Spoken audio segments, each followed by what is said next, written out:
Wala pa naman akong naririnig na ganyan dito sa aming probinsya, sa Pangasinan at sa buong Northern Luzon kasi nandito ako magmula pa nung bago magpasko.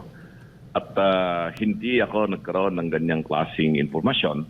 At ako rin ay nasusurpresa kung meron nga yung mga ganyang mga balita, i-verify natin kung talagang totoong meron ganyang kumakalat at nangangalap ng pirma at may kapalit na pera. Hindi maganda yan. Kasi ginawa ko na yan noong 2005, 2006. Ako yung nagsulong ng People's Initiative. Wala namang kaming binigay na pera sa mga pumirma ng mga tao noon at nakakuha kami ng mahigit na 12 milyong perma sa buong Pilipinas, 3% bawat distrito, 12% sa pangkalahatan.